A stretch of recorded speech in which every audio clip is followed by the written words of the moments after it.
Nous sommes avec Saturnine. Saturnine est une jeune femme belge qui vit en colocation avec Corinne, du côté de Marne-la-Vallée. Corinne travaillant chez Mickey, là-bas à Disneyland. Qui est belge aussi. Qui est belge aussi. Oui. Et Saturnine a envie d'avoir quand même un peu son indépendance et elle tombe sur une annonce pour la possibilité d'être hébergée dans un bel hôtel particulier du 7e arrondissement, sûrement à 2 pas d'ici, avec des plafonds hauts et des lustres à cristaux. Et Saturnine va aller se présenter. Alors, première question, pourquoi ce prénom de Saturnine? Et pourquoi Saturnine a-t-elle envie de partir en colocation? Mais Saturnine a vécu vit une situation que j'ai bien connue, qui consiste à être une jeune Belge qui débarque à Paris et qui ne sait comment se loger. Et elle a une copine, pas à Paris, mais à Marne-la-Vallée. Elle trouve que c'est déjà formidable de pouvoir aller la squatter, comme on dit, mais très vite, elle découvre ce que c'est que de squatter l'appartement d'une fumeuse en banlieue parisienne. Et bon, elle cherche d'autres solutions. Et je peux vous assurer que mes premières années à Paris, j'ai vécu ce qu'elle a vécu. On cherche... Je ne cherchais pas encore une colocation, mais Albin Michel ne m'avait pas encore payé, donc vous voyez, je n'en avais pas encore les moyens, donc je comptais plutôt sur la bienveillance des gens pour me loger, et il m'est arrivé un nombre d'aventures. Un jour, je raconterai mes aventures, non pas de colocation, mais de recherche. De recherche, voilà. Et c'est vrai aussi que la première fois que j'ai été reçue par des gens qui vivaient dans les beaux quartiers à Paris, je me suis dit, donc c'est possible, ça existe ce genre de logement. Je ne dis pas qu'à Bruxelles, nous sommes mal logés, mais c'est très différent. Le faste parisien est d'une espèce particulièrement impressionnante. Alors pourquoi Saturnine? Parce que l'un des grands thèmes du roman, c'est l'alchimie. Dès lors, pouvais-je rêver d'un meilleur prénom que Saturnine? Saturnine, bon, elle ne le dit pas clairement, mais tout le monde le sait à travers le saturnisme, c'est relié au plomb. L'idéal de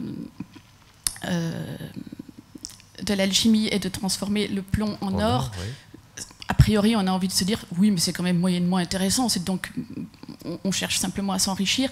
Non, puisque le véritable but de l'alchimie, c'est de se transformer soi-même en or. C'est ça le vrai but. Le plomb, c'est nous sommes lourds, c'est tragique. Comment échapper à cette lourdeur? Comment devenir quelque chose d'étincelant? Eh bien, par l'alchimie. Donc, Saturnine est le sujet rêvé d'une quête alchimique. D'entrée de jeu, on rentre dans le titre, puisque Saturnine arrive, d'autres personnes sont là à attendre, à tenter leur chance pour avoir l'appartement, et on lui fait tout de suite comprendre qu'il y a eu 8 jeunes femmes qui ont vécu ici au préalable, et qui toutes ont mystérieusement disparu. Donc forcément, on plonge tout de suite dans le thème de Barbe Bleue. Barbe Bleue, c'est un souvenir d'enfance. Est-ce que vous avez été terrifié par ce conte? Non seulement ce conte ne m'a jamais terrifié, mais c'est de très loin celui que je préfère. Depuis toujours, ce personnage-là m'a plu. Je parle vraiment du personnage même de Barbe Bleue. Je le trouvais éminemment sympathique. Je trouvais que sa quête était juste. Il ne s'agit pas tant de se débarrasser d'épouses. Bon, là, je crois que tout le monde peut comprendre, mais c'est pas tellement ça. La vraie raison qu'on a tous de comprendre Barbe Bleue, c'est qui est Barbe Bleue? Barbe Bleue est un homme qui a un secret. Il dit à chacune de ces jeunes femmes qui deviennent ses épouses, il leur dit, écoutez, vous vivrez ici dans ce palais, vous pouvez aller absolument n'importe où, seulement je vous demande de ne pas entrer dans telle chambre, parce que ça, c'est à moi. Et évidemment, elles n'ont toutes comme un seul homme, si je peux dire, elles foncent dans la chambre secrète. Donc elles ne respectent pas le secret de Barbe Bleue, et après elles s'étonnent que ça se passe mal. Je regrette, Tout mais... est de leur faute. Donc moi... Mon seul problème avec ce thème, c'est que je donnais d'entrée de jeu tellement raison à Barbe Bleue que je me disais, mais oui, mais comment faire en sorte qu'il y ait quand même une problématique? Parce que si d'emblée il n'a que raison, il n'y a pas d'histoire. Donc, pour essayer d'atteindre un peu plus de justice, je me suis appliquée à mettre en face de Barbe Bleue un personnage auquel je ne pouvais pas donner tout à fait tort, donc moi. Mais moi, à mes débuts, débarquant à Paris, 25 ans, innocente. Je voulais insister sur le fait que Barbe Bleue, c'est la classe, en fait. Et pour ça, je voulais entre autres qu'il soit espagnol pour bien le différencier de Henri VIII, parce je trouve qu'il y a eu une confusion extrêmement injuste entre ce grossier Tudor et Barbe Bleue. Barbe Bleue vaut mieux que ça. Les motifs que Henri Tudor avait pour changer d'épouse étaient plus misérables et communs les uns que les autres. Alors que Barbe Bleue, je trouve qu'il a un beau motif pour vouloir changer de femme. C'est vrai, ces femmes n'ont pas respecté son secret. Eh bien, je regrette, mais c'est grave, en effet, de ne pas être capable de respecter le seul secret de quelqu'un. Le secret, en l'occurrence, c'est une chambre noire, puisque ce grand d'Espagne fait des photos. Oui. Il photographie... Mais j'ai envie de dire quelque part, peu importe la nature du secret. C'est le secret. On saura à la fin quel est son véritable secret. Mais ce qu'il pose, a priori, c'est le droit absolu au secret, quel qu'il soit. Même si ce secret est parfaitement anodin, on a le droit d'avoir ça. Et alors ce sont deux fortes personnalités finalement qui se retrouvent face à face, oui. notamment lors des dîners, ce qui nous donne droit à de savoureux dialogues, parce que Saturnine a un sacré caractère et notre grande Espagne a du répondant. Oui.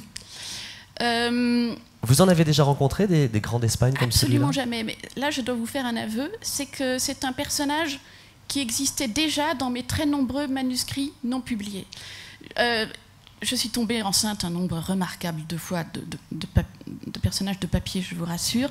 Mais parmi ces personnages de papier, il en est un qui est apparu déjà 3 fois dans mes livres non publiés et qui est ce grand d'Espagne qui s'appelle toujours ainsi. Donc pour moi, c'est un de mes familiers, vous voyez, et c'est la première fois simplement qu'il apparaît dans un de mes livres publiés. Mais c'est pour vous dire que je le connais bien et que quand il s'est agi de trouver Barbe Bleue, j'ai regardé dans ma distribution intérieure et j'ai vite trouvé, mais bien sûr, Barbe Bleue, ce sera l'espagnol. Parce que Saturnine, finalement, il ne lui déplaît pas, ce grand d'Espagne. C'est « je t'aime, moi non plus ». Au début, elle peut quand même pas le sentir. Elle met plus d'une moitié de livre à commencer à ne plus être totalement allergique à ce personnage. Et on peut la comprendre, il a des côtés... Le moins qu'on puisse dire, c'est qu'il est tordu.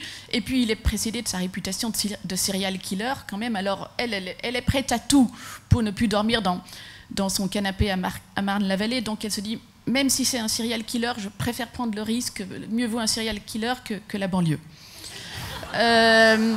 Mais elle se méfie. Et d'entrée de jeu, elle lui parle le langage qu'il faut lui parler. Et elle est peut-être finalement plus sage que les femmes qui l'ont précédée dans cet appartement, le secret, elle arrive à s'en détourner. Elle a le sens du secret, donc elle respecte son secret, et vient le moment à la fin où elle lui fait remarquer que seule de son espèce, elle a respecté son secret, et donc elle attend sa récompense.